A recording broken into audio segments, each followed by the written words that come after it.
We're at Supply Side West 2021. It's been 2 years since we've been here last. Today we are with Sara. Sara, what's your last name? Perez Ojalvo. Okay. Yeah. I was just told we were podcasting with Sara. So your actual title is Director of R&D at Nutrition21. Cool. So you've been here 7 years, you said? Yeah, just over 7 years. So you've had a lot of fun. Your ingredients are fun. Like I like to say that. You know what I mean? We're in sports nutrition. How did you find your way? Like where did you come from? How did you find your way to this such a small industry? Yeah, it's a really good question. I studied biology at Wesleyan University in Connecticut. Cool. And I love science. You know, I'm really interested in health and nutrition specifically, but I didn't want to go to med school, and I worked in a lab for a little while, and it wasn't my thing. You know, I so appreciate people who work in labs. They have to be so dedicated. I'm so grateful to them, but it wasn't what I wanted to do. They're the reason we have this data, right? Exactly. They're the reason we have, you know, so many things. But I wanted to be in science, but not be in a lab. Okay. And this was a perfect fit for me to be able to run clinical studies, work with data, but not actually doing the actual lab work. I love that you have a lot of passion in that. You're also very specific about what you don't want to be doing. But it seems like you found your really great spot. Yeah, I did. So in 7 years, what are the ingredients, like 7 years ago, what ingredients were the focus for Nutrition21? Yeah, when I joined, Nitrosigine. Okay. Yep, so that was, we had that ingredient, we had patents on it, and we had one study. Pharmacokinetic study, but when I joined, we had a lot of money. We wanted to invest in research, and we ran 3 studies on it at the same time. Awesome. Yeah. So one of the things we love about Nutrition21 is just the quality of data that you guys produce. You really don't cut any corners with this. I'm, you know, there's always criticism that someone can give, but you guys offer amazing human data. And it's always specific to the crowd that you're marketing the product to. Yeah. Right. And I'm sure like you're not a marketing person, but you also recognize the importance of the usage of the data. So we were just talking before we started recording about the difference between Nitrosigine and nooLVL, or Velositol and the other uses of chromium and amylopectin and stuff like that. Yeah. So when what's your role in identifying the benefits and kind of like where that data goes? Yeah, so I manage our clinical studies, the whole program really. Okay, cool. But we work really closely with marketing, with sales, to see what would be interesting for them to sell. What do they want to be able to say about our ingredients, you know? And of course you can always do more research. There's always more things you can look at. Sure. But I feel really grateful at Nutrition21 because they really fund our research. Like we're a well-funded research and R&D department. So whenever we want to study things, we basically can, which is great. I think people are, at least I'm inspired by the data. So much so, like in the industry, 2 years ago at Supply Side 2019, the University of Arkansas. Yeah, Arkansas. People were running a Nitrosigine study without even you guys even noticing. It was kind of funny, and ended up being really great data. Like it was a great control between citrulline malate and Nitrosigine. When you say that you manage the data for this stuff, are you're told, hey, we need a Nitrosigine study, and we're looking to find out what it does in this area, and I'm assuming you then design that study? So you're told kind of what they're looking for in terms of the scope and the metrics? Yeah, it's more collaborative than that. You know, the R&D department has a lot of input on saying Nitrosigine, we think it could have benefits in these areas. We know it's working through these mechanisms. These are the areas we could go into, and we think we could have good results. But what what direction do we want to take it? So we have a lot of strategy meetings where we talk about all the possibilities, and we decide together kind of what road we want to go down. Yeah, I think you can see that collaborative effect, because I'm sure like the sales team always wants data that'll help them sell it, of course, absolutely. But we were talking about the evolution of Nitrosigine to nooLVL, and you were talking about, I'm assuming it came from the study where the cognitive flexibility, what was it that you found on Nitrosigine? Cognitive function. So Nitrosigine is our pre-workout ingredient, boosts nitric oxide, blood flow, muscle pump, muscle recovery. But whenever we run a clinical study, we always like to study as much as possible, because you never know what you're going to find. If you're investing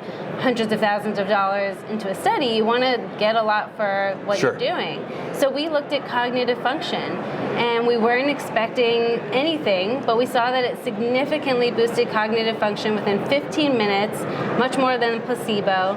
And we were surprised by that, and we thought that this is great for Nitrosigine as a pre-workout, but we liked it so much that we made another ingredient, nooLVL, Right. that we focused on gamers. We added additional inositol, and we studied it in gamer populations. So how did you find that cognitive function? Like, were you guys just kind of like looking at the mechanisms and you're like, hey, maybe there's some cerebral blood flow here? Or was there a study that hinted to it that then took you there? How did that happen? Yeah, it was one of the earliest studies with Nitrosigine where we were looking at a bunch of different efficacy endpoints. And one of our consultants, we work with a lot of different experts in the field, Sure.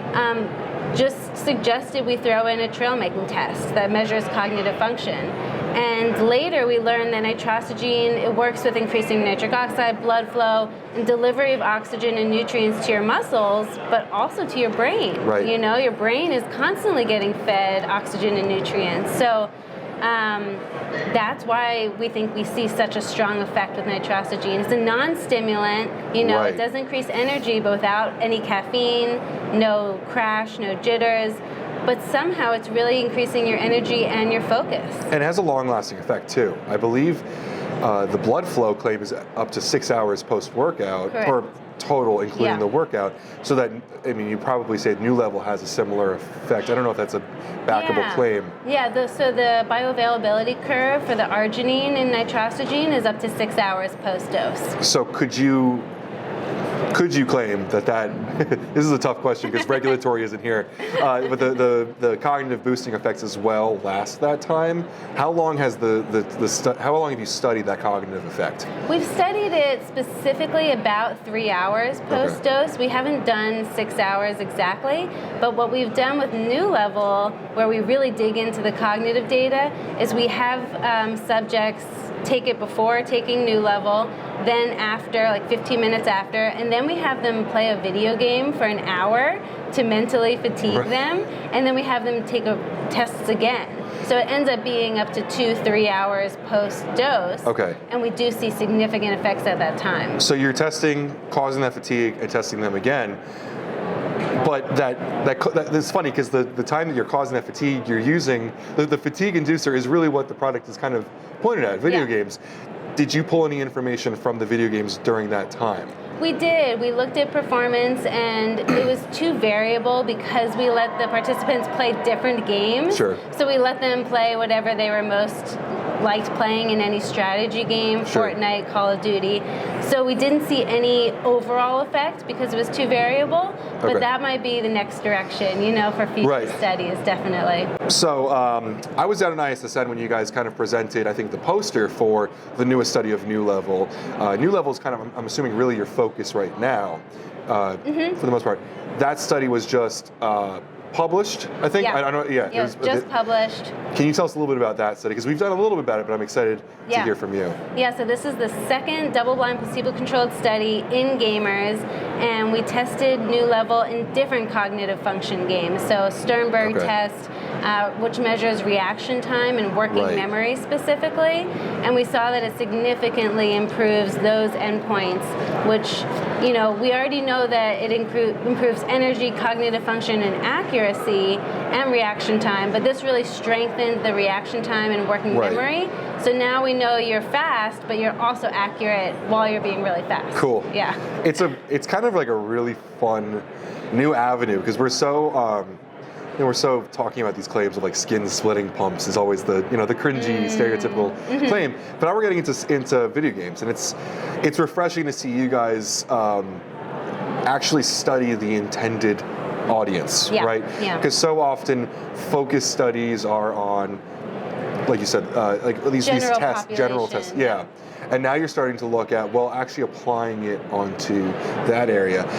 Have you guys considered actually because I know you mentioned that they were video game players of what they enjoyed, but have you guys started looking at the growing field of like esports? I guess you call them athletes. Yeah, esports athletes. Have you looked at just studying that population yet? So the specific population in our studies are subjects who play 5 or more hours of video games per week for the last 6 months. That's a decent amount. Yeah, it's a decent amount. They could play a lot more. Yeah. Definitely. But 5 hours a week, I mean, Yeah. that's about as much as you would say like a trained person for sports nutrition would be, right? Right. Yeah. Like When you're people in the training, gym yeah. for 5 hours a week, that's a significant amount. So Yeah. when we look at sports nutrition studies, the first thing we always look for is like what's the population who's actually studied in. Right. That's a huge criticism of a lot of ingredients is you can get great nitric oxide boosting in untrained individuals. Mm-hmm. And so if you told me someone worked out 5 hours a week, I'd say that's a lot. So I don't know how long most people are playing video games a week, but I feel like 5 hours is a pretty considerable amount. Yeah, it's not someone who's just dabbling in it a little bit, you know? Yeah. It's a more serious person. So for the video game market, stimulants are very popular. Like Mountain Dew obviously has long time been like very closely linked to that community. Was there any component of the study that looked at stimulant usage? Because that might have some sort of effect alongside nooLVL, right? That's true. We haven't studied it with caffeine or stimulants specifically, and they work through different pathways. So Yeah. caffeine is a stimulant in a certain way, and nooLVL and nitrosigine work in a different pathway. So I think they work really well together because Yeah. they're targeting, energy and focus, but from different ways. So I think they can be really synergistic, and Yeah. a lot of people combine them in products. In sports nutrition, there's this I don't think it's really proven by anything. I consider it a myth, but a worry of caffeine as a stimulant alongside pump agents because of the initial vasoconstriction you see with caffeine. And it's almost a fun question to ask because nooLVL is looking at cerebral blood flow. Yeah. If that vasoconstriction could have some sort of problem there. But I mean, every single nooLVL product I think that we've seen is pretty much always paired alongside caffeine. Yeah. And we always see this the great results from that. So I haven't anecdotally felt that there's been any problem, but it is an interesting concept. That's an interesting question. I know that there's a vasodilation effect with nooLVL and nitrosigine, so maybe it's it could really be counter. interesting. Yeah. I would bet that it counteracts it because I don't find that caffeine has a significant vasoconstriction. Yeah. And something like nitrosigine, that's equivalent to 6 grams of citrulline. It's a pretty strong vasodilation effect. Yeah, it does. In the Arkansas study, it was compared to 8 grams of citrulline malate and Right. had, the same, if not slightly better effect on vasodilation with a single dose. So, pivoting from nooLVL, it's obviously a big push for you guys. Is there anything else that you currently or recently have been studying that you guys are focusing on? Yeah, so we just finished a study with Velositol. Okay. So Velositols are ingredient that we pair with protein, all different types of protein, that boosts the power of protein on muscle protein synthesis. And we had done a clinical study that looked at if you add 2 grams of Velositol to protein, Right. it doubles the amount of muscle protein synthesis, but we hadn't done any research on the actual outcomes. So like how is that going to affect you when you're working out? And so we ran a clinical study looking at, over the course of 2 months, with individuals who took either 15 grams of whey protein alone, 30 grams alone, or 15 grams plus 2 grams of Velositol. And they were all exercising, they were all getting protein, but when you added the Velositol, it significantly increased muscle strength, muscle power, and muscle endurance. Right. More so than the 30-gram group alone. So Right. more so than just doubling your protein, which is pretty amazing. It's pretty significant. Yeah. I've often made this joke, and I think people that watch my videos, I think it's funny. In the history of sports supplements, I can't think of any other ingredient that told you could use less of another ingredient. That's true, And yeah. it's funny because no one's come out with I think 6 grams of whey was the original dosage. Yes, the original. And then in this one is 15. No one's doing this. I think it's so funny. Yeah. It does work with higher doses as well. We've done some preclinical work with much higher doses, and it always significantly increases muscle protein synthesis. Doesn't always double it, but it definitely significantly increases That's a big claim, is the doubled muscle protein synthesis, right? It's effective. Do you guys have any data, I'm assuming it might be preclinical looking at it, but Velositol alongside amino acids? Yep. Because that's a huge category right now. Yeah, so we measured it with branched chain amino acids. We measured it with pea protein, soy protein. So we really we think it comes down to the amount of essential amino acids that are in your product. So if you have a certain amount of essential amino acids, the Velositol will work with it. So I have to clarify for people that are watching, because they're going to ask, BCAAs are technically essential amino acids. They're part of the 9. They're part of the essentials, but not all of them. But so you're really looking at the full essential amino acids. Essential amino acids, yeah. So we just had a brand that came out with a Velositol alongside their blend of essential amino acids, which is really promising. The data that you're talking about, I assume that's preclinical, that's not published?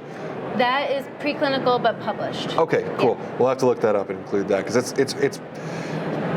it's changing the whole landscape of products that are already popular. Yeah. Proteins, amino acids, and proteins both ways, soys, and plants, like you said. Right. So it could change a lot of the way that the industry looks, which is kind of interesting. Yeah. And it'll be curious, especially because I'm sure whatever blend of essential amino acids that you used, every brand uses a slightly different blend. Yeah. There's no, exactly. In terms of essential amino acids, I mean, it's 9 ingredients, right? Yes. It's not like branch chains where they look at the ratio of 3 ingredients. We're talking about 9 now.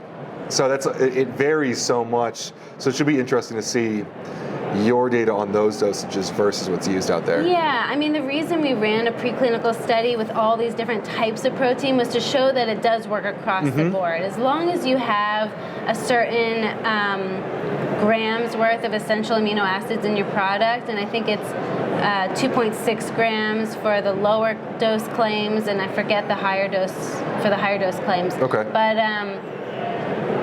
it's really the mechanism of how it's working. So proteins, amino acids, when they break down and get absorbed into the blood, you really want to move them from the blood into your muscle cells to fuel muscle protein synthesis. And Velositol works by, it has 2 chromiums in it, and amylopectin.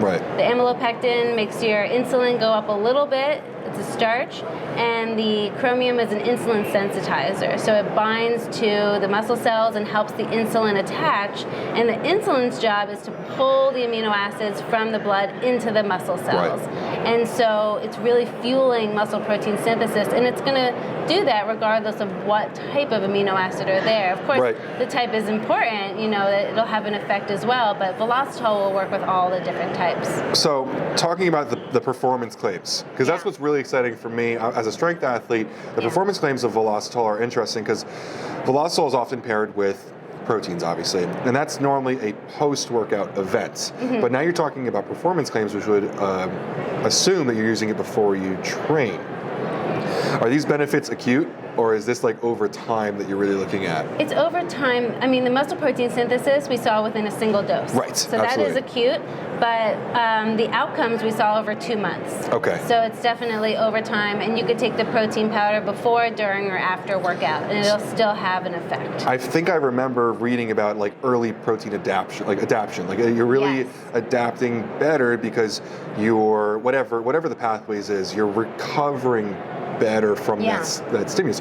I think people don't really think about the fact that training it's a stressor to the body. There's micro tears in your muscles that you're causing, right? You're breaking down the muscle to build it back stronger. But to build it back stronger, you need to have the right tool. You have to have the right elements there, the amino acids, to do that.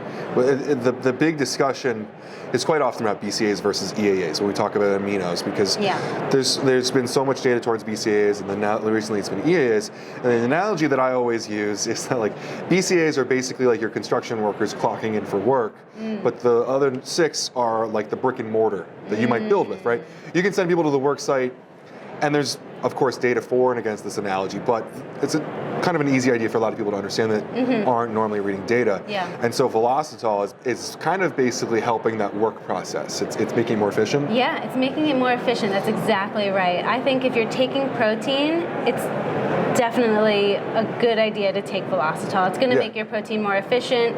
You're going to be increasing muscle protein synthesis, and you're going to increase the outcomes that you're getting with your strength, with your power. We actually increased jump height as well versus placebo, which is so wild. Like that it's making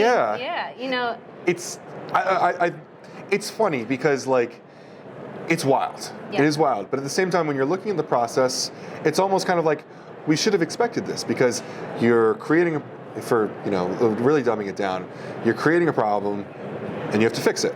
and Velositol is helping you fix it faster, right? So the jump height is actually kind of crazy because I understand the power and the strength because you're adding more muscle, right? Which could help you move weight better, right? But jump height is often a skill, right? Which it's interesting. I think of it more as like efficiency. Yeah. How are you using the muscle that you have? Is it becoming efficient to what you want to do? Right. Yeah. So I don't know if you can give us any hints, but in terms of data that's now being looked at, is there anything that you're now looking at across the board for all of your ingredients? What are you guys interested in currently? Yeah, one of our newest things that we're looking at is Chromax. Okay. So that's one of our oldest ingredients. Sure. Chromium picolinate, really well absorbed form of chromium. Helps with blood glucose, with body composition, all those things. But it hasn't been studied too much in a healthy normal population. Yeah. So we're running a new healthy normal population, specifically looking at glucose disposal agents. So more for exercise. So that's really exciting because Chromax has tons of data, but a lot of it's in disease populations, and this will be, much more applicable to a wider population. I think that's really important. So we talk about Chromax rather often. It's a very affordable ingredient. That's in a lot of GDAs, which obviously it's a great application, but so often when we talk about the data, we have to mention as well that a lot of the data is in insulin, non-insulin sensitive groups, right? Like either diabetics or people who are insulin resistant, pre-diabetes. And so it's important whenever we talk about data to make sure that the context is there. Definitely. Because we don't want your regulatory department calling us. But at the same time, in terms of metabolic deficiencies go in America, we know that that's really what a lot of the problems are for people. It's just metabolic damage and because of the American diet and whatever. So it's awesome to see, in terms of sports nutrition, actually seeing it in maybe not trained individuals, but healthy individuals, which is important. Has that been done before, Chromax, in a healthy population? It's mostly been in... It has. There's a few studies in healthy populations, but they're smaller and they're older. Okay. So this will be a nice, revamping of that ingredient, fresh look at it. Definitely. Yeah. I think over the last year, we've all been talking a lot about like the obesity problems in America. So, and obviously, we've talked a lot about insulin for athletes today. Yeah. But it's also a huge hormone in that case as well. Definitely. Awesome. Well, it's been a fun 20 minutes. I appreciate your time. We're going to get back to supply side, and you're not really selling anything, but you're helping people out at the booth. Yeah. So if you are coming by supply side, these videos are usually viewed before supply side because people are looking for it. But anytime you come by NUTRITION21, look out for Sarah. Thank you so much. Thank you.